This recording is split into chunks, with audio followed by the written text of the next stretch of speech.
tout petit, j'ai voulu lancer des petits projets, j'ai voulu lancer j'ai acheté des choses sur Internet et j'ai essayé de les revendre un peu plus cher. J'ai toujours eu cette envie de me débrouiller. Je suis assez persuadé que beaucoup d'entrepreneurs qu'on voit aujourd'hui seront des salariés demain et à l'inverse, des salariés qui deviendront entrepreneurs. Derrière chaque histoire racontée, il y a des hauts, des bas, comme tu l'as parfaitement dit, et je pense que tout le monde le sait, mais que de l'entendre, ça te permet de l'intégrer différemment. Et je trouve que l'entrepreneuriat, ça doit être vu un peu comme un jeu vidéo, c'est qu'il faut prendre plaisir à chaque moment. On est bassiné de contenu régulier où tu dois être millionnaire avant 10 ans, tu dois avoir des tablettes de chocolat, etc. Donc tu as une espèce de pression de l'imminence. Bah, c'est marrant que tu dis ça parce que donc, du coup, on a commencé à s'associer avec Anthony et on a décidé de stopper. Donc ça, je D'accord. te donne Ah, l'info. j'aime bien En les... première. Salut Harold. Salut Déborah. Je suis ravie de t'accueillir aujourd'hui à Paris, dans la belle tour Montparnasse qu'on a vue. Oui, tu sais que j'ai le vertige et que j'ai ressenti le vertige dans l'ascenseur. Vraiment, quand j'étais comme ça, j'avais trop peur. Je te jure, mais c'est incroyable. Moi, c'est la phobie des ascenseurs. Donc, tu vois, 23e étage, je me suis dit, bon, c'est un peu vite, tu ne peux pas monter sinon. Oui, c'est clair. Je suis ravie de t'accueillir parce que j'adore les histoires d'entrepreneurs, alors à succès ou pas forcément, comprendre qu'est-ce qui s'est passé, d'où on vient et comment on arrive aujourd'hui à réussir à monter une boîte, faire de l'investissement, etc. Donc forcément, j'aime bien savoir de quoi il rêvait le jeune Harold. On commence par là ? Même si tu es très jeune encore. Hein, mais ouais, non, je suis jeune papa, donc j'ai l'impression d'être passé de ça dans la step d'après du vieux. Mais non, écoute, le jeune Harold, il voulait faire plein de choses, honnêtement. Tu vois, il y a un terme qui m'a toujours vachement catégorisé, c'est le fait d'être velléitaire. J'ai toujours voulu faire 1 milliard de choses. Je définis ce que c'est parce qu'on me l'a tellement dit. Au départ, j'étais en mode, oui, je suis velléitaire, je ne savais même pas ce que ça voulait dire. Être velléitaire, c'est quelqu'un qui commence plein de choses et qui se lasse très rapidement et qui tout de suite switch sur un nouveau projet, une nouvelle envie, etc. Et ça, c'est un truc, tu vois, qui me caractérise vachement, c'est que je suis vite rassasié de quelque chose et j'ai vite envie de passer à une nouvelle chose. Et quand j'étais jeune, je voulais être sportif, je voulais être dans la finance, je voulais être rentier, je voulais être dans l'immobilier. En fait, j'ai toujours eu cette envie de tenter 1000 choses et d'avoir un peu 1000 vies, tu vois. Mais s'il y a un truc qui en ressortait réellement, c'était de faire rire, honnêtement. C'était un truc qui m'a toujours catégorisé, qui m'a toujours représenté. J'étais toujours le petit farceur de la bande, etc. Et je pense que quand tu tires le fil jusqu'à aujourd'hui, jusqu'à Com, on en viendra, mais je trouve qu'il y a encore un petit peu de cette envie du démarrage, de faire rire les potes, etc., qui se retranscrit dans la boîte actuelle. Et sinon, c'était vraiment de créer quelque chose, tu vois. Depuis tout petit, j'ai voulu lancer des petits projets, j'ai voulu lancer j'ai acheté des choses sur Internet et j'ai essayé de les revendre un peu plus cher. J'ai toujours eu cette envie de me débrouiller et sans pour autant avoir un vrai métier qui sortait du lot. Donc voilà ce que révèle le jeune Harold, un truc un peu, tu vois, varié, riche et surtout changeant régulièrement. Je pense que c'est vraiment ça que j'ai toujours voulu et que je souhaite toujours aujourd'hui. Oui, pareil, c'est dans la nostalgie. Alors ça, c'est les profils d'entrepreneurs. De toute façon, l'entrepreneuriat, c'est jamais pareil chaque jour, même si on fait la même chose dans une société. C'est marrant parce que quand je pose cette question, il y a toujours des gens qui me disent des trucs révolutionnaires, tu vois, aller sur la Lune, faire tant d'argent ou avoir, je sais pas, des Rolex, j'en sais rien, enfin, il y a de tout. Moi, j'aime bien cette soif d'apprendre, de faire, animer. Je pense qu'on a un peu cette flamme. Moi, je dis toujours, si demain, tu n'as plus cette envie d'entreprendre, de rire, tu vois, d'échanger, etc., je pense qu'il faut arrêter l'entrepreneuriat parce que c'est ça qui nous stimule. Clairement. Dans ton parcours, comment tu arrives un jour à te dire je vais créer une boîte, je suis à mon compte, ou alors peut-être que tu as fait des expériences en tant que salarié et ça a foiré et finalement tu t'es dit je deviens entrepreneur? Honnêtement, c'est un peu des deux. Donc en gros, j'ai un parcours un peu classique. Bon, j'ai fait une école de commerce, j'étais pas nécessairement le meilleur élève, tu vois, plutôt dernier rang, à avoir 10,2 pour pouvoir passer d'une année à l'autre, jusqu'à ma 3e année d'école de commerce où j'ai eu un déclic. J'ai rencontré un professeur qui s'appelait Olivier Gacomin, je me rappelle encore, qui était entrepreneur et qui gérait l'option entrepreneuriale dans mon école et qui m'a dit à un moment, Harold, tu fais n'importe quoi, tu fais le mauvais élève, mais je sais que tu as envie, je sais que tu as un petit truc qui ferait que ça pourrait fonctionner. Il m'a vraiment dit, lance-toi, essaye, structure une idée, une pensée que tu as, et essaie de te lancer. Et ça a vachement résonné en moi, et c'est arrivé dans un timing où mon meilleur pote Olivier, donc un de mes meilleurs potes depuis toujours, avait aussi cette volonté d'entreprendre, de créer quelque chose. Et donc avec Olivier, mon meilleur pote, on se pose et on se dit, viens, on lance quelque chose. Juste comme ça, parce que Olivier, ce fameux Olivier Gacomin qui était mon prof, m'avait suggéré de le faire. Et de fil en aiguille, de soirée en soirée, parce que c'est souvent quand tu es un peu dans des meilleures prédispositions que tu as les bonnes idées, on se dit, viens, on lance une boisson relaxante. Donc c'était l'inverse des boissons énergisantes, c'était la grosse traîne des Red Bull, etc., l'arrivée des boissons énergisantes. Et on se dit, est-ce que des gens ont pensé à prendre le contre-pied, donc à faire en fait une boisson qui permettait d'apaiser, parce que nous on est de Paris, région parisienne, tout le monde va à 3000 à l'heure, 24 sans arrêt. Donc on s'est dit, viens, on fait une espèce de tisane moderne, tu vois, un truc un peu sexy, un peu stylé, une canette fraîche et autres. Ouais. Et de cette idée, on commence à lancer notre première structure qui a duré quasiment 1 an et demi, presque même 2 ans, où on a appris ce qu'était entreprendre, même si c'était du baby entrepreneuriat. Parce que tu vois, avec le recul maintenant, je me dis, yo, c'était minuscule, mais on a fait une mini levée de fonds en crowdfunding, on a itéré sur un produit, ce qui est quand même bien différent d'un service. Que je gère aujourd'hui. Donc, tu as toute une phase de R&D, c'était un bordel, mais ça nous a appris, si je reste sur le côté du déclic, ça a été ce prof qui m'a dit, arrête de faire le con, tu as des capacités, essaye. Et ça m'a mis vraiment une gifle et je me suis dit, vas-y, ok, j'essaie de me lancer. Et tu arrives jusqu'à Com, alors tu vas nous présenter Com, mais c'est intéressant parce que tu vois, c'est des petits business. Une fois dans une interview, une personne m'a dit, je vendais des sortes de petits jouets. Tu sais, ils revendaient ce qu'on avait dans les céréales. Alors on n'est pas forcément la même génération, mais les petits bonhommes dans les céréales, classique. Ils revendaient ça à la cour de récré. Et je me suis dit, waouh, mais en fait, tu étais déjà entrepreneur, tu avais 15 ans. Et tu vois, il y a des petites anecdotes qui font que tu peux transmettre à ton enfant, justement, dans quelques années. Tu lui diras, tu vois, j'ai commencé comme ça, tout est possible. Et c'est ça qui est incroyable. Donc, le saut, tu parlais de petits produits à des services. Comment est arrivé Com dans ton histoire ? Si je continue, donc le fil de Hilo, qui était la boisson relaxante, donc on a réussi à revendre la structure avec Olivier, donc pas des millions, vraiment, mais on a réussi à revendre à un groupe portugais qui a racheté en fait la R&D, le brevet qu'on avait réussi à créer. Et ça existe toujours ? Ça n'existe plus. Non, je pense que tu sais, tu as des grandes entreprises et je pense qu'on en parlera aujourd'hui parce qu'on est dans cette phase avec Com d'essayer de racheter des entreprises, mais tu rachètes en fait pour avoir une part de marché, pour effacer un potentiel concurrent plus que pour réellement te développer. Ça peut être une stratégie. Je pense que c'était leur stratégie. Donc ils ont racheté le brevet et puis voilà, ils ont éteint la marque. Mais ça a été quand même cool puisque après 1 an et demi à 24, 25 ans, première boîte, premier succès, je me suis dit putain, génial. J'ai tenté du coup de relancer une autre structure par la suite qui s'est totalement cassé la gueule. J'étais resté dans la création de produits. Ça s'appelait Mozi, c'était une boîte de textile. On a créé une marque de fringues comme 99% des entrepreneurs, je crois. Mais il y a eu un conflit d'associés, pas du tout la même vision, pas du tout je pense pas du tout réaliste par rapport à la réalité de l'entrepreneuriat, parce que c'était un petit peu trop idyllique, ma première aventure. Encore une fois, mon meilleur pote, tout se passe bien, on revend. J'avais un peu l'impression, tu vois, d'avoir capté ce qu'était entreprendre et que j'avais un peu la secret sauce pour pouvoir en fait entreprendre et réussir. Mozi a été une énorme gifle pour moi parce que j'ai mis beaucoup de temps, beaucoup d'énergie, beaucoup d'argent et j'ai eu une énorme désillusion entre un succès assez haut qui suit d'une grosse douleur émotionnelle parce que conflit d'associés, ce qui fait que quand tu as un gros décalage, en fait tu le prends dans la tronche bien vénère, et ce qui fait que ça m'a mis une énorme claque. J'ai eu un espèce de dégoût de l'entrepreneuriat qui fait que je me suis porté sur le salariat, ce qui est très bien. Tu vois, on a souvent, je trouve, tendance à mettre en duel, enfin en opposé l'entrepreneuriat. C'est soit l'un, soit l'autre. De ouf. Alors pour moi, je pense que ça peut être un chemin justement qui se construit. Je suis assez persuadé que beaucoup d'entrepreneurs qu'on voit aujourd'hui seront des salariés demain, et à l'inverse, des salariés qui deviendront entrepreneurs. Je pense vraiment pas que c'est je fais l'aparté en 2 secondes, mais que le plan soit forcément d'être salarié à un moment pour terminer entrepreneur. Je pense que tu peux commencer par entreprendre et terminer salarié. Je pense que tu as des scénarios qui sont à envisager et il faut arrêter de mettre ça en opposition, je trouve. Bref, en tout cas, je vais dans le monde du salariat dans une start-up qui était géniale, qui s'appelait La Relève, qui s'est fait racheter, je crois, qui était un cabinet de recrutement assez classique. J'ai fait 2 ans là-bas. Ça a été une bulle d'air pour moi de ouf que de me mettre dans du salariat parce que le stress est quand même bien différent de celui de l'entrepreneuriat, tu t'en doutes. Je ne sais pas si tu as été salarié. Jamais, justement, mais par définition, ce qu'on me raconte. Ouais, tu as ton stress de tes missions, c'est simplement quand tu rentres chez toi, a priori, job is done et tu n'as plus les autres galères d'un entrepreneur. Le vendredi, 19h, tu dis, OK, je fais le plaisir avec les potes, quoi. Exactement. Quand tu es entrepreneur, c'est parfois pas la même chose. Et donc je fais ça pendant 2 ans et au bout de 2 ans j'ai quand même cette envie d'entrepreneuriat qui revient et je décide de lancer mon propre cabinet de recrutement qui s'appelait Tatami, donc qui était un cabinet de recrutement où on chassait des commerciaux et de là, et ça me permet de venir sur Com, mais de là je gravis dans l'écosystème pur de l'entrepreneuriat puisque j'ai monté la boîte avec The Family, donc avec Oussama Hamar, Alice Aguirre, etc.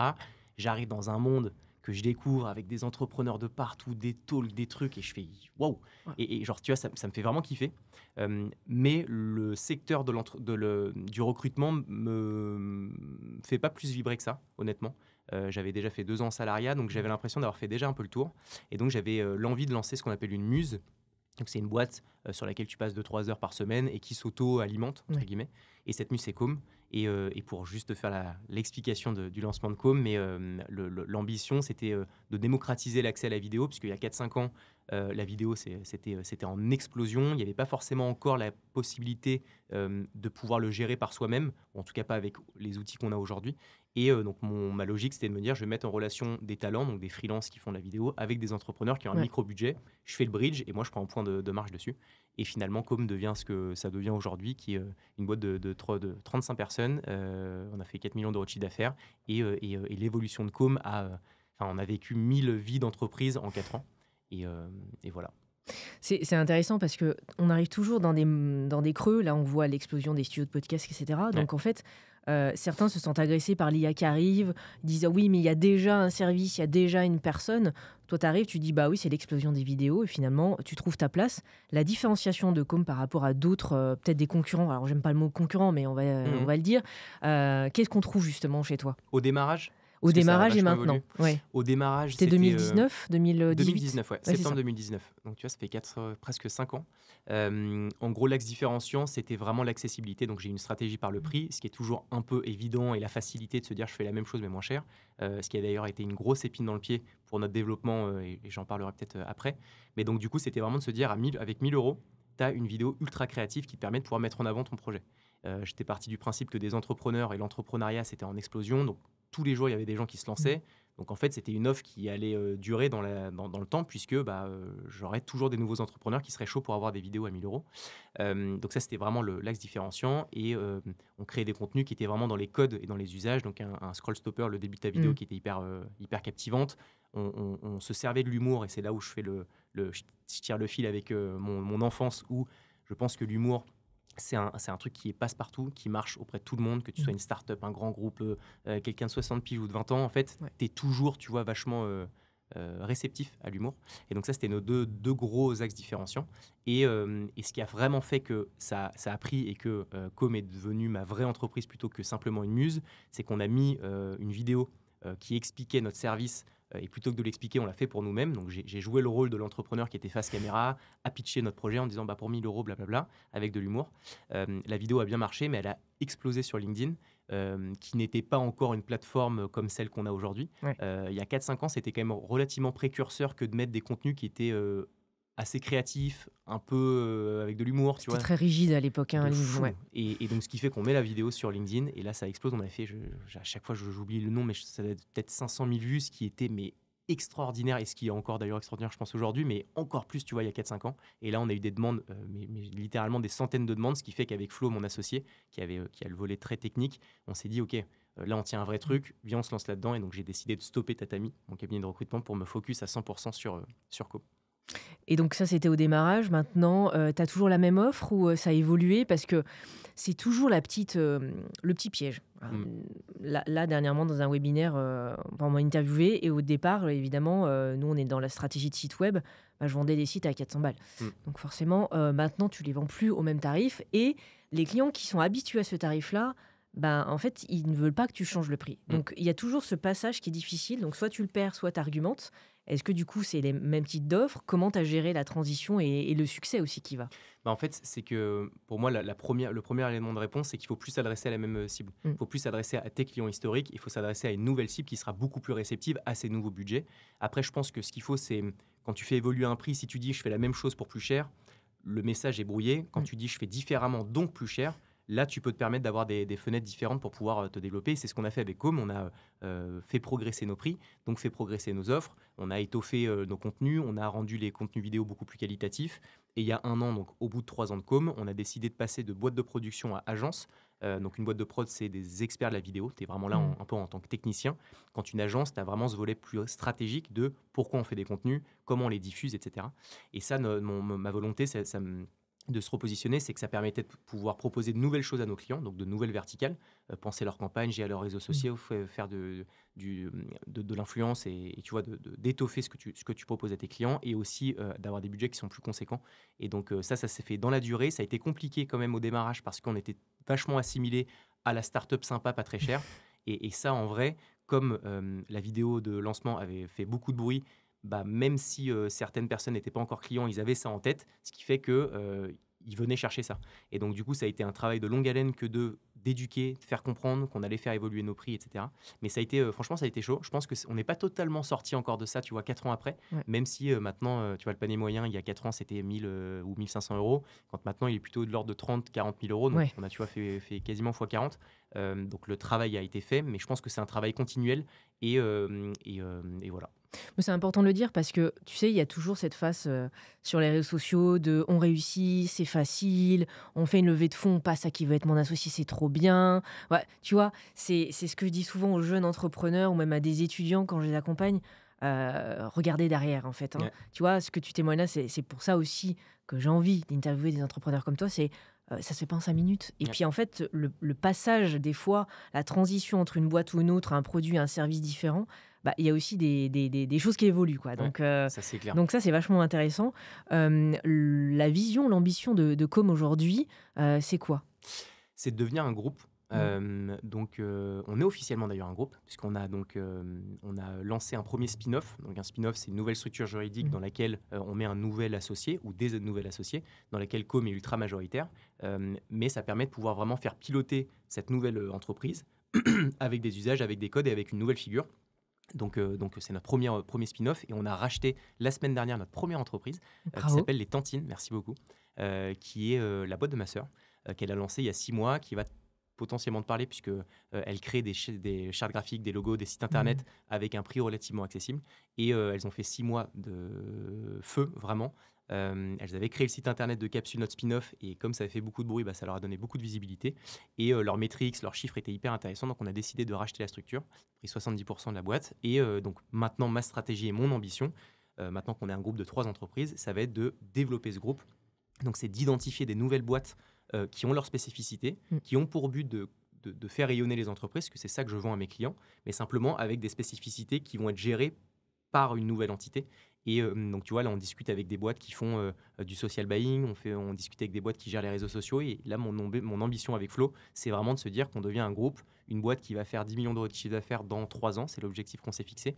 Et pour ça, c'est tu vois, c'est une nouvelle forme d'entrepreneuriat parce que c'est plus développé, c'est plus le 0 to 1, tu vois, je mets la main à la pâte pour pouvoir relancer une nouvelle activité. C'est plutôt le 1 to 10, c'est j'ai déjà une boîte qui a des bonnes métriques, comment je fais pour la faire scaler, la faire grossir plus rapidement. Et donc pour ça, j'alloue de l'asset naturel, donc mes ressources en interne, du financier aussi, de la visibilité, puisque Com a une visibilité intéressante, donc du coup ça leur permet de pouvoir se développer plus rapidement, et aussi la structuration, même si je suis personne par rapport à plein d'autres entrepreneurs, on a fait notre petit bonhomme de chemin avec Flo, on a appris énormément de nos erreurs, et en fait c'est ce qu'on fait gagner en temps et en efficacité les boîtes qu'on intègre au groupe.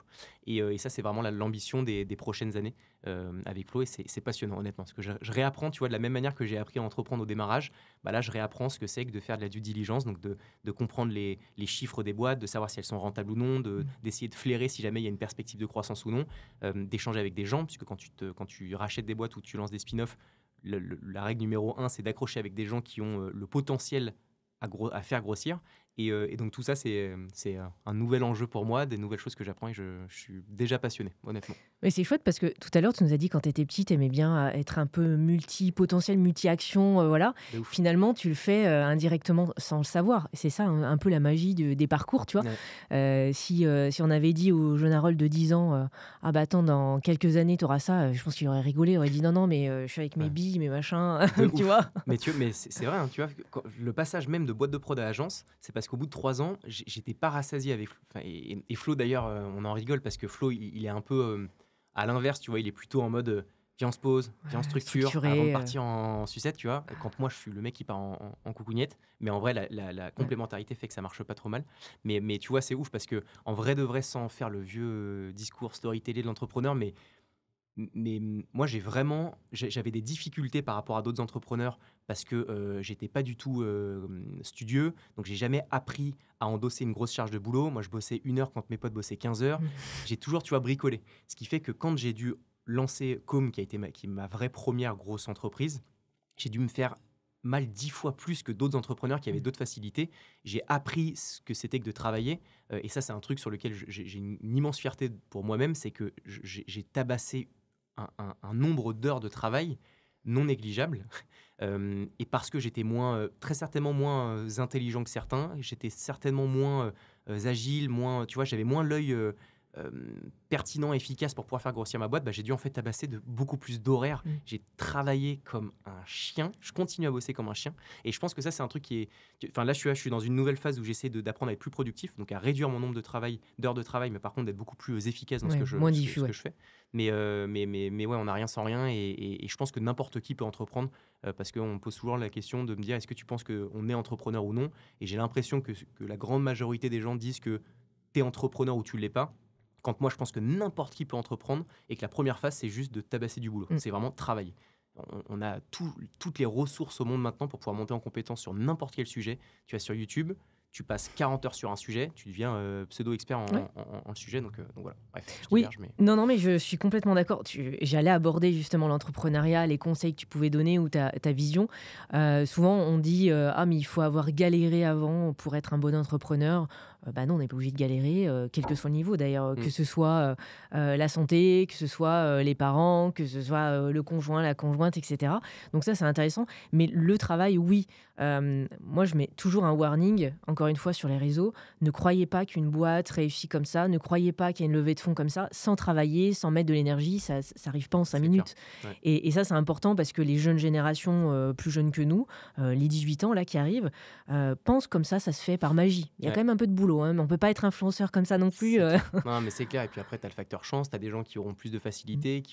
Ça fait partie du jeu. Mais effectivement, il ne faut pas être dans l'illusion du je veux tout rapidement. Et ça, je pense que c'est un gros danger pour les futures générations. Moi, pour ma fille, j'anticipe ça. C'est que on est bassiné de contenu régulier où tu dois être millionnaire avant 10 ans. Tu dois avoir des tablettes de chocolat, etc. Donc, tu as une espèce de pression de l'imminence versus du travail long-termiste, de la labeur, de vraiment devoir travailler, itérer. Et ça, il faut faire gaffe. Et je pense qu'il faut vraiment réussir à prendre ce recul régulier, de se dire, derrière chaque histoire racontée, il y a des hauts, des bas, comme tu l'as parfaitement dit. Et je pense que tout le monde le sait, mais que de l'entendre, ça permet de l'intégrer différemment. Et aussi de prendre un peu de recul sur la comparaison qu'on a par rapport aux gens. Moi, ça a été un gros problème que je suis en train de travailler, c'est... J'ai l'impression d'être en retard sur d'autres personnes. Ouais. Et ce qui fait que je me mets une pression quotidienne qui a du bon parce que ça motive, ça donne l'envie d'aller plus vite, d'aller encore plus fort. Mais c'est un côté très négatif parce que ça crée un environnement très anxiogène du « je suis jamais rassasié, il faut que je fasse toujours mieux » et au final, tu peux même t'essouffler. Et je pense vraiment qu'on est chacun et chacune dans notre zone de temps.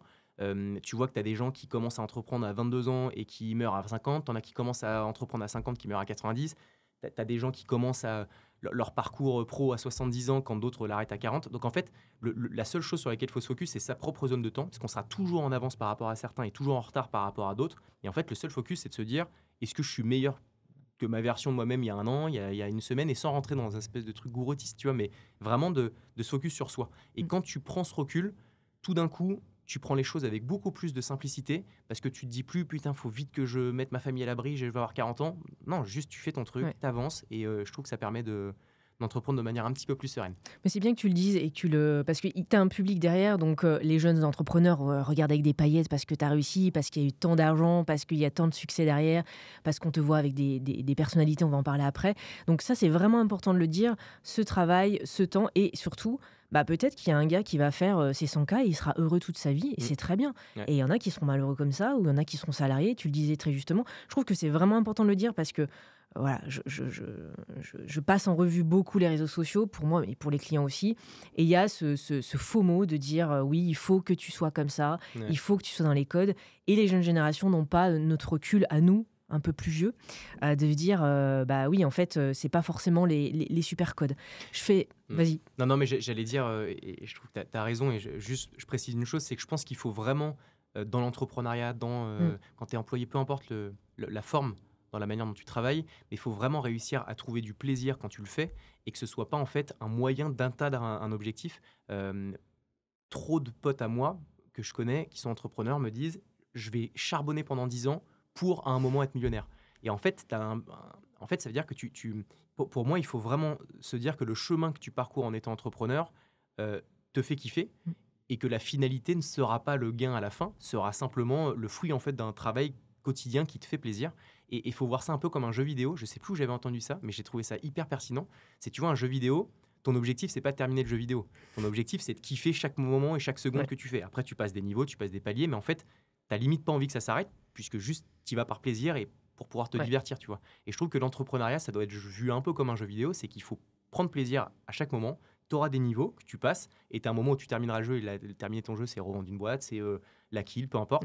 Mais tu vois, il faut vraiment voir ça comme un plaisir quotidien, avec ses hauts et ses bas, sans rentrer dans un truc trop parfait. Mais c'est un impératif que de prendre du plaisir quotidien, je pense. J'aime bien l'image parce que tu vois, moi j'aimais beaucoup Tekken. Bon, j'aimais Mario, tout le monde aime, mais Tekken. Bah, tu jouais quel personnage juste Ah, je te pose une colle. Lequel J'ai plus le nom qui me vient en tête, tu sais, le blond qui fait du taekwondo, parce que j'ai fait 20 ans de taekwondo, donc forcément. Ouais. J'ai plus le nom là, ça m'échappe, mais peut-être que tu l'as. C'est Paul, je crois, non?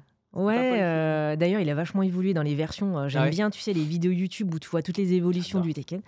Et en fait, c'est à l'image, et pour ça que j'ai beaucoup aimé les arts martiaux dans mon parcours et qui m'a aidé dans l'entrepreneuriat, c'est que tu peux pas toujours gagner. Donc en fait, oui, c'est jamais terminé, mais tu as toujours ce « Ah bah je gagne, ok ». Même Teddy Riner le disait il y a pas longtemps dans une émission assez connue. Il dit « Bah en fait, moi j'ai beaucoup gagné, mais peut-être qu'une fois, je vais perdre ». Et donc ça fait partie. Et l'entrepreneuriat, c'est ça. Peut-être que tu vas pas gagner tout de suite, tu vas perdre un salarié ou un peu moins d'argent, etc. Donc cette image-là, en tant que bonne geek aussi comme toi, le jeu vidéo, je me parle bien. C'est la base.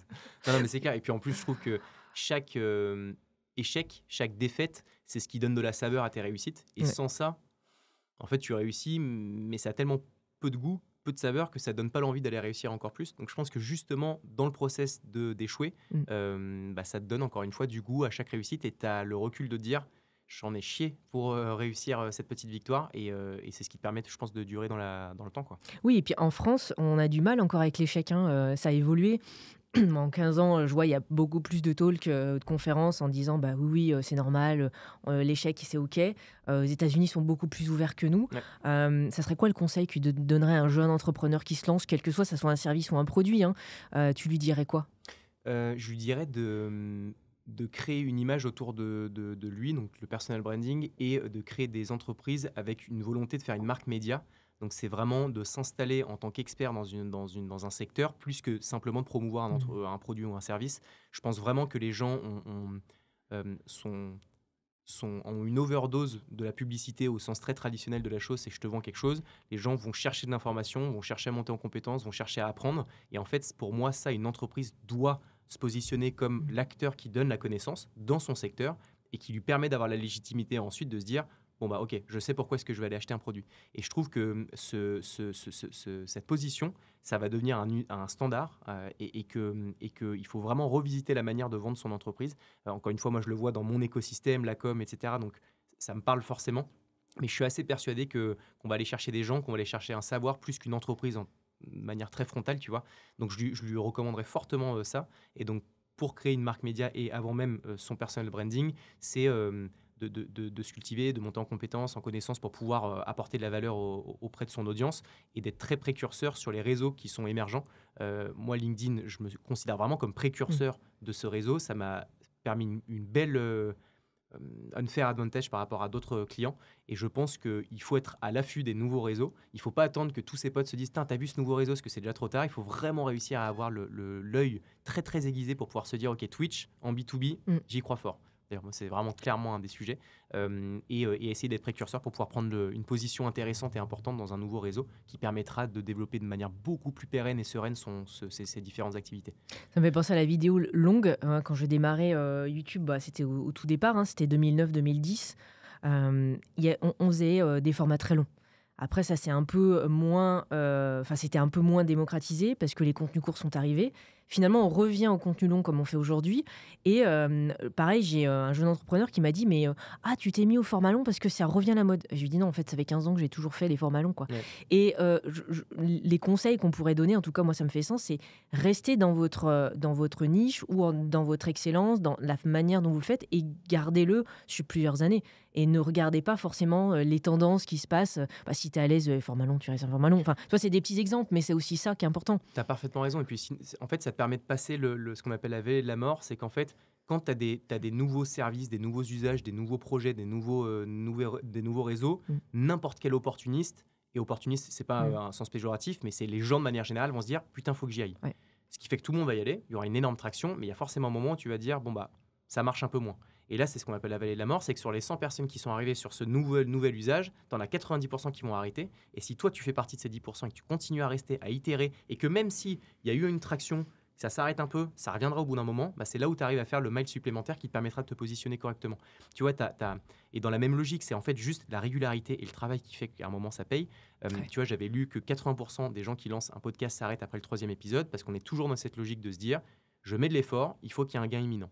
Alors qu'en fait, les gens, ceux qui font les 20% supplémentaires, c'est ceux qui vont continuer, itérer, travailler et qui vont faire l'extra mile, ce qui feront qu'ils arriveront à un moment à sortir du lot, tu vois. Mais je pense qu'il faut arrêter avec cette recherche de gains imminents, d'aller à un endroit et tout de suite quit pour aller ailleurs. Je pense qu'il faut réussir à se faire mal pour pouvoir juste se dire, si j'ai suffisamment capté en amont qu'il y avait une traction sur ce marché, je travaille, je bosse, et il y a un moment où ça paye, c'est sûr. Comme un marathon, en fin de compte, quand tu te prépares. Tu vois, le gars qui veut monter l'Everest, gravir l'Everest, il va pas se dire bon allez, je fais un mois de fitness, je mange sans gluten, je mange healthy et trop bien, et puis je vais monter. Bah non, en fait, c'est tout ça. C'est pour ça que j'aime bien un peu remettre les vraies vérités sur la table, parce qu'il faut le dire. Il y a trop de faux semblants là-dessus. C'est comme la notion de réussite. Tu vois, quand je te pose la question, c'est quoi la définition pour toi? C'est quoi réussir et c'est quoi faire de l'argent? Parce qu'il y en a plein qui vont se dire faire de l'argent, c'est 10 000, c'est 100 000. Ça serait quoi chez toi? Deux questions en une. La première, c'est la réussite. Une après l'autre. Hein, ouais, bien sûr, non, mais qui sont en lien. Parce que moi, dans ma réussite, dans ce que je considère être la réussite, il y a aussi le volet argent. Forcément, je ne vois pas quel entrepreneur pourrait se dire j'en ai rien à foutre de combien je gagne, c'est pas du tout un sujet. Je pense que ça doit pas être la priorité, mais par contre c'est forcément un élément, à mon sens, qui est important dans je tire le trait de la réussite, est-ce que oui ou non j'ai réussi entre guillemets. J'essaie de trouver un élément de réponse qui sera pas trop bullshit, mais moi de mon parcours, je suis quelqu'un qui suis extrêmement porté sur la famille et sur mes amis. J'ai les mêmes amis depuis toujours, ma famille je les vois tous les dimanches, je suis extrêmement porté là-dessus. Donc moi, ma réussite, qui peut paraître très très storytellée et un peu bullish, mais qui s'explique par mon passé, c'est juste de me dire déjà d'avoir ma famille avec lesquelles je vais pas me déchirer, je vais avoir une famille dans laquelle je me projette et j'aimerais apporter tout ce que mes parents m'ont apporté à ma famille, puisque maintenant j'ai une famille avec ma petite Billy. Mais ça paraît un peu bullshit, mais c'est vraiment une réalité. J'en fais un espèce de focus qui est même parfois qui me stresse. Ma chérie me l'a souvent dit, c'est que je veux que tout soit parfait, alors qu'en fait, une situation parfaite, c'est un découlé de d'une situation chill, cool, alors que moi j'essaie de maîtriser tous les paramètres pour tout que soit nickel. Mais ma réussite, ce sera vraiment de me dire que j'ai ma fille qui va s'épanouir de la même manière que je me suis épanoui quand j'étais petit. Ça, c'est vrai. Et pour qu'elle s'épanouisse correctement, j'ai envie qu'on soit très à l'aise financièrement, parce que, à mon sens, d'avoir de l'argent, c'est ce qui te permet de pouvoir voyager avec ton enfant, lui permettre de pouvoir aller faire les meilleures vacances, etc. Et donc, du coup, l'argent est un levier, et ça arrive sur le second point. J'ai touché du doigt le fait d'être potentiellement même millionnaire, ce qu'on a failli être racheté avec Flow, pardon. Com a eu une phase de due diligence l'année dernière, donc on voulait nous intégrer dans un plus gros groupe, et les montants financiers, c'est des dizaines de millions d'euros de financiers, entre des actions et autres. Et donc du coup, on a touché ça du doigt pendant quasiment 5 mois. Ça a été hyper douloureux parce qu'une due deal, quand tu l'as subie, c'est compliqué, vraiment. C'est donc quelqu'un qui ouvre ta boîte pour s'assurer que tout ce que tu racontes sur LinkedIn est réel. Donc tu regardes les chiffres, si jamais tout est structuré, si tout est carré, ton capex, etc. Et ça s'est pas fait pour plein de raisons. Mais donc du coup, il y a eu des hauts et des bas, parce qu'il y a un moment où on s'est dit avec Flo, ok, bon bah là c'est ce sujet, il va être checké. Et donc du coup, on s'est projeté sur des scénarios de vie, etc. Et en vrai, ça me plaisait bien, tu vois. Ça me plaisait bien de pouvoir me projeter avec un peu plus d'argent que maintenant. Donc c'était une forme de réussite, mais du coup tu l'as vécu comment et émotionnellement, parce qu'on parle rarement de l'envers du décor, tu vois, tout le stress derrière. Ça a été un bouleversement émotionnel cette année, donc l'année de la 3e à la 4e année. Ça fait 5-6 mois qu'on est sur une nouvelle phase de boîte et ça fait du bien. On a eu 6 mois de l'enfer, honnêtement, avec Flo. Tout est arrivé un peu au même moment, donc on a repositionné la boîte boîte de prod agence. On a été en phase de due deal, donc en fait on était vachement défocus des équipes parce que la due deal c'est 7 heures par jour vraiment à bosser, ce qui fait qu'on a été totalement défocus. On était à la barrière des 3 ans et j'ai l'impression que c'est un momentum de tout entrepreneur parce qu'à 3 ans, tu n'es plus une toute petite start-up, tu n'es pas encore un grand groupe, tu es sur cette phase très transitoire qui fait qu'il y a un truc qui se passe. Donc quand tu mets tous ces ingrédients que tu secoues, ça a été une phase très compliquée. Surtout que la phase de due deal s'est avérée, n'est pas allée jusqu'au bout. Donc, ce qui fait qu'il y a eu un sentiment un peu de déchirement émotionnel de se dire tout ça pour rien, entre guillemets. Et donc ça a été dur. On a réussi à rebondir avec Flo, puisque c'est de cette situation qu'on s'est dit qu'on allait devenir un groupe. Donc on a décidé avec Flo, plutôt que de se laisser écraser, de se dire on va reprendre le dessus, on va lever des fonds, donc on a levé 1 million d'euros, un peu moins, pour devenir le groupe qu'au final nous on aurait rejoint. Et donc on a eu cette ambition de se dire on lève de l'argent et on va structurer un groupe. Et en fait c'est je pense une très bonne chose que ce soit arrivé comme d'habitude, puisque je suis épanoui comme never sur cette nouvelle stratégie de construire ce groupe, et ça ne serait jamais arrivé si jamais on n'avait pas eu la due deal qui avait shutdown, tu vois. Donc voilà, comme d'hab, voilà, c'est exactement là-dessus que je voulais t'amener. C'est que des fois les mauvaises occasions, enfin mauvaises, les échecs, les rencontres qui ne se font pas, etc., finalement sont des belles rencontres où tu te rends compte par la suite que tout est fait dans un ordre bien précis. Au quotidien, un peu ta routine d'entrepreneur, les conseils, qu'est-ce que tu manges, ton mindset, la famille est important. Et je trouve que ça soit une grande famille ou petite famille, ou couple ou amis, effectivement, je suis complètement d'accord avec toi, le socle est important pour l'équilibre de l'entrepreneur. Ça, c'est vraiment... on dit toujours, derrière le succès d'un homme, il y a une femme, mais ça marche dans les deux sens. Il faut toujours quelqu'un qui te porte. Ça peut être un frère, ça peut être une mère, un père, etc. C'est quoi un peu ta routine ?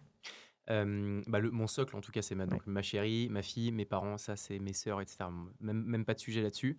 Et d'ailleurs, c'est vraiment, quand j'y pense, c'est vraiment un unfair advantage de fou que de se sentir épaulé. Et il y a plein d'autres histoires d'entrepreneurs qui n'ont pas du tout la même situation familiale. Et bref. Mes routines, écoute, moi, je suis très sportif, comme toi. Moi, j'ai fait des sports de combat depuis toujours. J'étais ceinture marron-noir de karaté, attention. T'étais presque. Ouais, mais tu vois, à l'époque, il fallait avoir 18 ans pour passer la noire, et j'avais, je crois, 15 ou 16 ans, et j'étais frustré de me dire, je vais devoir attendre 2 ans, donc j'ai arrêté. Et l'année où j'ai arrêté, c'est passé à 16 ans. Je crois que maintenant, c'est à 16 ans que tu peux avoir la noire. C'est ça. Alors qu'en en Asie, à 8-10 ans, tu peux être ceinture noire. Tu peux être ceinture noire, ouais. Donc j'avais trop le seum, donc j'ai arrêté, mais j'ai fait plein d'autres sports. Je fais du basket, je fais de la natation, du tennis, etc. Mais le sport, c'est forcément un des piliers de ma vie. Mon père est ancien champion olympique d'escrime.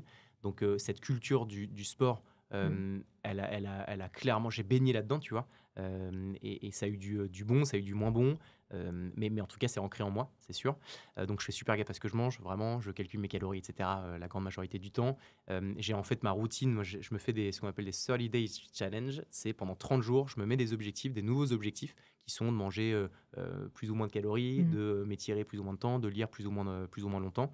Et en fait, j'ai mon petit agenda de 30 jours et je coche des cases quand j'y arrive, parce que ça émet de l'endorphine dans son cerveau quand tu te dis j'ai réussi à tenir cette journée de manière hyper carrée et structurée. Je mets ce petit coche, ça te donne de l'endorphine qui te donne envie de poursuivre dans cette logique. Donc ça, d'ailleurs, c'est un truc qui marche très bien, je trouve. Écoute, mes routines, c'est ça. Je suis extrêmement matinal. Je me lève, enfin pas très tôt, mais je me lève tôt. Je me lève à 7h. Je pars à 7h10 direct. Je suis au bureau vers 7h30. Par contre, je termine beaucoup plus tôt mes journées. À 17h30, mon cerveau, il est dead. Donc voilà, je bosse un peu le week-end pour m'éviter d'avoir des journées à rallonge la semaine. J'ai de la même logique que l'entrepreneuriat, c'est pas genre j'investis toute la semaine pour ensuite profiter le week-end. C'est juste j'essaie de trouver un bon agencement qui me permette de pouvoir être bien tout au long de la semaine. Et puis voilà, après mon taf opérationnel, il est vachement porté maintenant sur la stratégie. Il est encore un peu sur la partie commerciale, sur nos grands comptes. J'ai encore mon impact, comme je suis com est très corrélé à mon visage. Il y a des grands comptes qui viennent nous chercher pour la boîte bien sûr, mais aussi parce qu'ils ont envie parfois d'échanger avec moi. Et sur la partie managériale, donc là on structure notre pôle avec du middle management, donc des gens qui gèrent leurs équipes.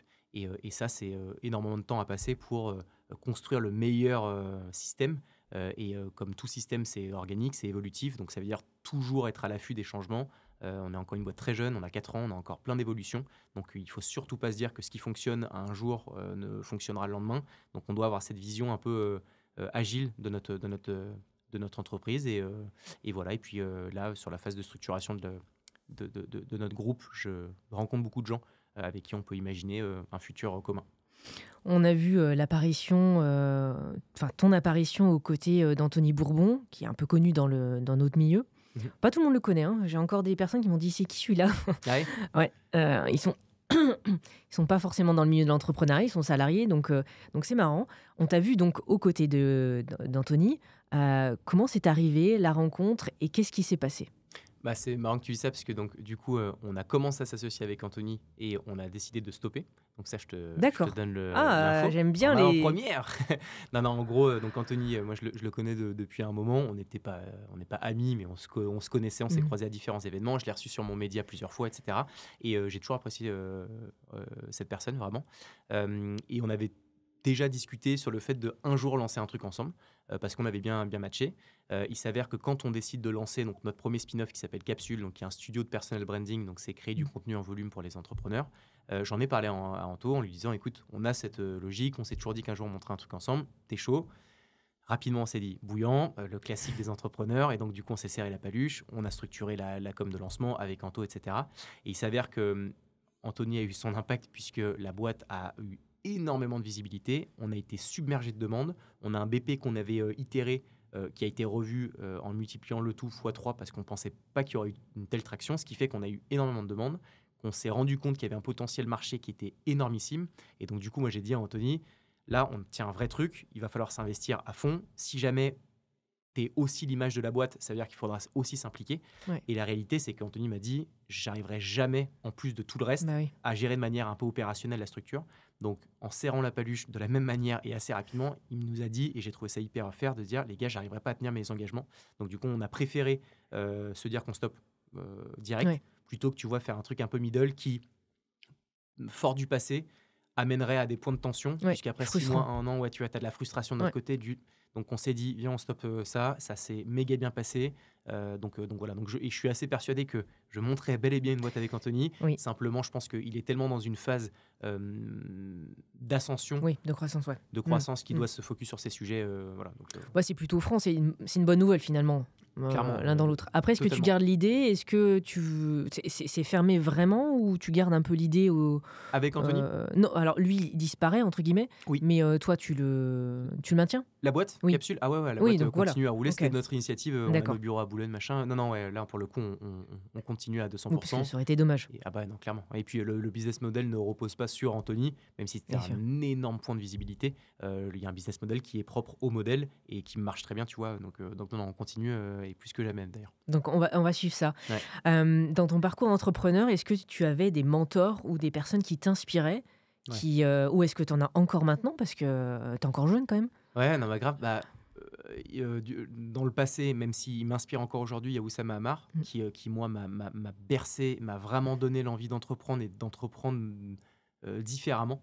Franchement, fan d'Oussama, j'enlève le volet des actualités, de trucs de famille. J'allais te J'en sais dire, rien. je ne le connais pas et moi je ne juge pas tant que j'ai pas discuté avec la personne. Voilà, Donc, et tu vois, et je suis d'accord avec toi. Et en plus, pour moi, c'est pas parce enfin, tu ne peux pas, pour moi, positionner une personne en disant c'est une bonne personne, une mauvaise personne en fonction d'un sujet. Parce que si tu te focuses sur un sujet, faut regarder aussi tout le reste. Et Oussama Hamar, et moi je l'ai vu, parce que je le connais quand même bien, il a apporté énormément pour plein d'entrepreneurs. Donc du coup, faut pas attirer. On a une vision trop manichéenne en France de se dire c'est soit tout blanc, soit tout noir. Et je pense qu'il faut avoir un peu de nuance, faut avoir un peu de recul de se dire ça peut être pas bien un moment, bien d'autres fois. Et arrêter de mettre les gens vraiment dans des cases. Mais ça, c'est mon avis. Et encore une fois, Oussama, par rapport à cette histoire, j'en sais rien. Et j'ai même pas envie de savoir. J'en ai rien à foutre en vrai. Moi, ce que je vois juste, c'est que c'est un mec qui m'a inspiré, qui a su partager des valeurs de dingue, qui a pour moi insufflé un truc en France dans l'entrepreneuriat. Il est vraiment l'un des acteurs qui a fait que l'entrepreneuriat a pris autant d'engouement, je pense, vraiment. Et c'est un mec, moi, qui m'inspire à toujours. Tu vois, j'étais à Dubaï pour un sujet là, il y a 6 mois, j'étais avec lui, je suis allé chez lui. Et pour moi, c'est un bête de mec. Donc Oussama fait partie des gens qui m'inspirent. Théo Lyon fait clairement partie pour moi des GOAT de l'entrepreneuriat français. Le mec a 26 ans, mais pour moi, il a tout compris. Mm. Je suis très, très à l'affût de ce qu'il crée comme contenu. Je suis très à l'affût de, de sa manière de penser, qui a vraiment son impact sur ma manière de piloter Com, honnêtement. Donc je dirais lui. David Laroche, avec qui je suis assez proche, que j'ai appris à connaître, parce que David Laroche, la partie émergée de l'iceberg, tu peux te dire que c'est un espèce de gourou très motivationnel, et c'est un truc que moi de base, dont je suis pas forcément fan, mais je l'ai reçu plusieurs fois sur le média, on a déjeuné ensemble plusieurs fois, et c'est un mec qui est fondamentalement passionné, un mec qui est fondamentalement gentil, Et qui bosse beaucoup. et qui bosse comme never. On va faire peut-être un documentaire ensemble d'ailleurs. Et voilà, je dirais que c'est les 3 personnes. Et si juste un dernier, un 4e, je dirais Alex Hormozy, donc plutôt un américain, un entrepreneur américain, qui m'a mindfucked clairement dans sa manière de voir les choses. Je suis en train de lire ses livres. Il y a 100 millions de leads et comment devenir une marque irrésistible. Et voilà, donc ce seraient ces 4 entrepreneurs. J'en ai plein d'autres, mais je m'arrête là-dessus. Oui, bien sûr, mais c'est inspirant. Pour faire le parallèle avec Oussama, effectivement, je suis d'accord avec toi. On a tendance à faire le procès d'une personne sur une erreur ou plusieurs erreurs, bref, sur l'instant. David, moi, je me rappelle de ses wake-up calls. C'était impressionnant et en fait, à son petit niveau, il a bossé vraiment beaucoup. Donc ça, c'est intéressant. Hormozy, évidemment, avec le game qu'il a fait avec son $0, ça a été impressionnant. Ouais. Tout le monde en parle et tout le monde s'en inspire, etc. Donc c'est toujours inspirant. Pourquoi je te pose cette question du mentor? Parce que je pense qu'il faut toujours avoir cette pulsion, avoir toujours une envie pour toujours entreprendre. D'ailleurs, c'est ce qui nous maintient, parce que si tu n'as plus d'envie, je pense notre corps peut mourir tranquillement dans son coin. Et il y a toujours des gens qui vont aller au-dessus, en tout cas, j'espère. Peut-être qu'un jour, si je rencontre Anthony, je lui dirai, est-ce qu'il y a encore des gens qui t'inspirent? Est-ce que tu as toujours des mentors? J'espère qu'il aura une réponse. Je pense qu'il dira oui. Oui, honnêtement, oui. franchement. Mais oui. Mais je pense que l'entrepreneur a toujours besoin de cette inspiration, cette petite flamme de créer encore. Tu sais, je sais pas si ce que je vais dire a du sens ou pas, mais ça me fait penser à ça. Mais tu sais, quand tu cours, et je cours pas, mais je l'imagine, quand tu es à la tête, quand tu cours et que tu es premier, c'est beaucoup plus dur que quand tu es deuxième et que tu suis le premier. Pour moi, si tu as quelqu'un sur qui tu peux t'inspirer, si tu as quelqu'un qui te donne l'orientation, ça donnera la motivation de le suivre, de le coller, plus que de toi être le leader sans qu'il y ait personne au-dessus de toi et qui fasse que ce soit à toi de devoir te trouver les moyens de pouvoir avoir la force. Et je trouve que faudrait que je tire un peu le fil sur ce parallèle, mais je pense qu'il y a un peu de ça, tu vois. Et je pense qu'il faut être dans une attitude de se dire qu'il y aura toujours quelqu'un qui te permettra de te driver, de te piloter, de t'orienter, parce que c'est ce qui, je pense, rend la chose beaucoup plus facile que si tu es, encore une fois, devant tout le reste de la file, quoi. Tu penses que si une personne, un entrepreneur qui réussit à aller faire, regarde, toi, ton palier, c'est 10 millions, ça peut être plus, il peut arriver que l'entrepreneur soit blasé et qu'il arrête du tout au tout. Moi, j'ai vu des success stories et je suis toujours interrogative sur est-ce qu'ils ont toujours ce rêve d'enfant? Est-ce qu'ils sont toujours épanouis dans ce qu'ils réalisent? Et est-ce que finalement, ils sont encore heureux? Mais je pense que ça bouge. Tu vois, j'ai vu un post là, il y a 2 jours que j'ai beaucoup aimé, de Baptiste Amin, le fondateur de Juliette, de Pimpan maintenant d'ailleurs, ils ont changé de nom, qui parlait du fondateur d'Agricool, qui a eu une success story de ouf. Il a levé 20 millions, ça marchait méga bien. Sa boîte s'est fait liquider, s'est fait racheter au tribunal de commerce. Et finalement, il a fait un espèce de ras-le-bol. Et là, il s'est installé avec, je crois, sa famille au bord de la mer. Et il a une nouvelle vie avec des nouveaux enjeux qui sont loin de celui de l'entrepreneuriat. Donc, je pense que dans une vie, on a 1000 vies. Que dans ces petites vies, tu as des choses qui te rendent heureuse, d'autres un peu moins, et qu'au final, tu te réveilles un matin et tout évolue. Je pense que c'est vachement évolutif. Donc, je pense qu'il y a des moments où tu as des gens qui ont un ras-le-bol, qui se disent « Ouais, je fais des millions, mais j'en ai plus rien à foutre. » Et peut-être que ça revient un moment, ou peut-être qu'à l'inverse, il y a des moments où tu es en mode « Moi, je vis d'amour et d'eau fraîche et ça me va. » Et en fait, tu as un moment où tu as une soif de succès qui fait que tu as envie d'entreprendre. Je pense vraiment qu'on n'est pas destiné à avoir une seule orientation de vie et que ça bouge beaucoup, encore plus maintenant où tout est accessible. Tu peux devenir expert en ce que tu veux, en un claquement de doigts, ce qui fait que ça t'ouvre un horizon de possibilités infinies. Quand avant, tu étais, je pense, plus cantonné à une expertise, tu as fait médecine, tu as appris ça, c'est dans la médecine que tu iras. Maintenant, en fait, tu fais ce que tu veux, tu vois. Tu fais ce que tu veux. Et tu as des histoires de gens qui sont passés d'un métier à un autre, qui sont totalement à l'opposé, et qui pour autant ont été successful dans chacun de ces métiers. Et ça, je pense que ça redistribue les cartes pour pouvoir s'imaginer avoir différentes vies en une seule vie. Et je trouve que c'est cool, vraiment. Et voilà. Donc le plaisir, en fin de compte, même si on a eu beaucoup d'argent, beaucoup de succès, beaucoup de boîtes, etc., c'est le côté heureux, tu vois, le côté joie. Elle peut se renouveler puisqu'on peut se renouveler dans d'autres Ouais. choses. J'ai des entrepreneurs dans la tech qui m'ont dit, bon voilà, moi j'ai tout atteint, j'ai acheté les 10 Porsche, j'ai je sais pas combien d'immobilier, etc. Et je suis blasé de la vie. Donc, et je trouve ça dommage quand même. Je me dis, putain, t'as 30 ans, t'as 35 ans, allez, t'as 40 ans. Enfin, maintenant, on vit un peu plus vieux que nos anciennes générations. Tu as encore 50 ans devant toi ou 40 ans. Ouais, c'est un peu dommage, tu vois, c'est cette passion. Je tisse du coup jusqu'au début de l'interview cette envie de dire j'entreprends, je suis heureux, je fais des choses qui me passionnent. Je trouve que c'est important. Totalement. La plus grande leçon, la claque que tu as retenue dans ton jeune parcours d'entrepreneur à 31 ans, si je ne me trompe pas, ça serait quoi cette leçon qui t'a marqué dans ton parcours? Franchement, moi, ce qui m'a le plus marqué, je sais, le timing, c'était cette phase de repositionnement avec la due deal et autres. Ce que ça m'a appris, c'est que rien n'est acquis. Parce qu'en fait, ce qui a été le plus gros bouleversement pour moi, ça a été la culture de com. On a une culture qui est relativement forte, qui est franchement hyper intéressante quand tu l'analyses, et dont j'ai toujours été extrêmement fier. Et pendant 3 ans, je n'ai pas une seule personne de com qui est partie. Tout était idyllique dans le meilleur des mondes. Et en fait, il y a une espèce de rupture où d'un coup, il y a des gens qui sont partis, on a fait partir des gens. Donc ça crée un espèce de questionnement global au sein de la boîte qui fait qu'en fait, ça nous a challengé d'un point de vue culturel, alors que je pensais que c'était un truc sur lequel on était inébranlable, tu vois, vraiment. Et en fait, rien n'est acquis. Et tu es obligé d'être très agile, et tu es obligé de systématiquement te revisiter dans la manière dont tu vois les choses, dans la manière dont tu entreprends, dans la manière dont tu échanges avec les gens. En fait, rien n'est acquis. Donc ça a été ma plus grosse gifle, c'est de se dire qu'en fait, ce qui fonctionne à un moment ne fonctionnera pas demain, dans un mois, dans un an, et que tu es obligé, du coup, et c'est peut-être là-dessus que je tire juste le fil sur l'apprentissage, c'est qu'en fait, tu es obligé, quand tu es entrepreneur, et encore plus quand tu es CEO, d'évoluer toi-même. C'est d'ailleurs pour ça que j'ai lancé un podcast qui s'appelle Scale Myself, que j'arrive toujours pas à dire.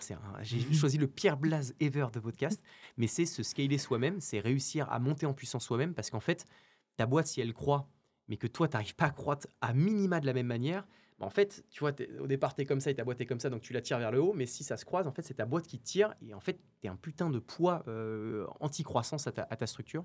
Donc, il faut perpétuellement que tu arrives à aller plus vite que ta boîte, et donc pour ça, c'est se remettre en question, apprendre et être et monter en puissance sur plein d'autres sujets sur lesquels tu n'étais pas du tout prédestiné à monter en compétence. Donc voilà, je dirais que ce serait ça ma grosse claque / compréhension / leçon de vie, ouais. leçon de vie. Ouais. Dernièrement, j'ai eu Margot Klein qui est millionnaire, donc qui m'a parlé un peu de son parcours. Et il y a une question qui m'est venue, du coup, elle me revient en tête. C'est est-ce que tu penses que le travail t'aide à faire ta thérapie, ou il faut d'abord faire sa thérapie pour bien réussir dans son job? C'est un peu une question philosophique, tu vois, genre une question à André Consponville. Lui, il adorait, il aurait 3 heures. Ouais, non, vous avez 3 heures. Non, mais en vrai, c'est très stylé, j'avoue. Mais je pense que c'est propre à chacun, tu vois. Mais moi, pour moi, c'est en travaillant que j'arrive à me soigner. En fait, les rares fois où je me dis, vas-y, je fais presque rien pendant une semaine, je sais pas, je me sens pas bien. Vraiment, c'est ouf. Et tu vois, je sais pas, il y a une analyse tellement profonde qu'on pourrait avoir du boulot, parce que en même temps, tu as besoin de ces moments de temps libre et de temps calme. Et en même temps, moi, dans ces moments-là, j'ai l'impression de servir à rien. Je me sens, je sais pas, je me sens pas au mieux. Et c'est les moments où je me sens le mieux, c'est quand je suis submergé de taf, quand j'ai 1000 sujets sur lesquels je dois aller. Et je m'en plains parfois en me disant, mais j'en peux plus, j'en ai partout. Mais si au final j'arrête, en fait, je me sens pas bien. Donc, je dirais que c'est plutôt en faisant, en travaillant, tu vois. Si je devais donner une réponse. Mais souvent, le travail, c'est un peu la thérapie qui va t'aider à faire du dev perso. Hein. Ouais. C'est ce qui ressort chez les entrepreneurs. Ouais. Dans 10 ans, 41 ans, dans 15 ans, dans 20 ans, 51 ans, tu te vois où ? Je me vois où ? On a un rêve avec ma chérie, avec Eugénie, depuis toujours, c'est d'avoir un chenil à un moment. Moi, je suis fan des animaux, c'est-à-dire qu'une personne qui n'aime pas les animaux, j'espère que tu aimes les animaux. J'adore les. Okay. J'ai eu plein de bergers australiens, bergers allemands, tu vois. Non, mais pour moi, je te jure, c'est ouf, mais les rares fois où je m'entends pas avec une personne, il s'avère que c'est une personne qui aime pas les animaux. Alors, je te dis pas que ça tire le fil, mais pour moi, c'est tellement, ça donne tellement d'infos sur une personne. Bien sûr. Un animal, mais putain, mais c'est le truc le plus docile au monde, c'est le truc le plus gentil qui ne demande rien. Le plus fidèle pour toi. Le plus fidèle de ouf, et je n'arrive pas à comprendre les gens qui aiment pas les animaux. Et pour autant, tu vois, Samuel Durand, que j'aime beaucoup, qui est un super entrepreneur, il déteste les animaux et pourtant je l'aime et c'est le mec le plus gentil au monde. Bon, bref, mais on s'entend sur ça. Donc, je pense qu'à un moment, j'aurai cette espèce de gros cliché du on a gagné de l'argent, on a une grosse baraque, on a nos gosses qui courent partout et des chiens de partout. En vrai, de vrai, c'est hyper utopique comme truc, mais c'est un truc qui me parle bien. Et sûrement m'installer dans différents pays pendant des courtes périodes. Tu vois, la rentrée de septembre à octobre, donc 2 mois, avec ma chérie, on a envie d'habiter à New York pendant 2 mois. Donc juste, c'est pas des vacances, c'est on va bosser dans les conditions, dans la vie new-yorkaise. Mais j'ai envie de pouvoir goûter à d'autres vies, à d'autres cultures, à d'autres modes. Et ça, c'est peut-être un truc que je pourrais faire davantage. Et voilà, mais... c'est une question sans réponse en vrai. Et puis peut-être mon rêve aussi, c'est de continuer à entreprendre, mais différemment plus tard, quand j'aurai 45, 50, 60 ans. C'est juste de transmettre davantage forcément. Mais je pense que ce côté entrepreneurial, il restera à vie. Et je termine peut-être avec un dernier truc, ce serait d'entreprendre dans le monde des jeux vidéo. Donc on en a parlé rapidement, mais moi c'est ma passion, vraiment. Le sport, le jeu vidéo, vraiment. Et je rêverais un jour que d'avoir une boîte dans laquelle tu revisites la manière de voir les jeux vidéo et d'y bosser, parce que moi, le week-end, s'il pleut, tu peux être sûr que tu m'appelles samedi de 10h à 20h, c'est ça geek fort. Et donc voilà, donc de bosser dans cet écosystème, j'aimerais beaucoup. Ouais. Oui, puis il y a l'IA qui arrive fortement, qui était déjà là, mais on entend plus parler. Évidemment, peut-être une idée IA, jeux vidéo à voir, un nouveau projet. Il y aura des dingueries qui oui, c'est sûr. Avant de te laisser, parce que je vois le timer qui tourne bien, j'aimerais juste que tu dises un mot au petit Harold. Il est là en face de toi, il a 10 ans. Il a plein de rêves, il a des craintes, il a des stress dans la société. Tu lui dis quoi aujourd'hui ? Je lui dis qu'il peut être fier de lui, honnêtement, parce que la big picture est plutôt bonne et que d'être fidèle au poste, que d'être fidèle avec les gens, je pense que c'est le hack numéro 1 de vie, parce que de faire des coups, tout le monde peut en faire. Mais la longévité de l'entrepreneuriat et du fait d'être heureux, c'est d'être quand même assez droit dans ses basques. Donc je lui dirais, continue comme ça, garde cet ADN et ces valeurs qui sont le découlé de notre éducation avec ma sœur, avec ma famille. Et c'est ce qui permettra de te sentir bien et de croître, je pense, personnellement et au sein de sa structure de manière pérenne et sereine. Et je lui dirais ça, honnêtement. Et entraîne-toi plus à la boxe pour éviter les... Putain, parce que en ce moment, je me fais déboîter. Faut que je monte un peu mes entraînements, mais voilà, je lui dirais ça, honnêtement. Merci pour ces conseils, c'est ton histoire de vie qui est passionnante. On aurait pu rester encore des heures entières à discuter. Et puis peut-être un prochain épisode. Merci beaucoup. Salut. Salut.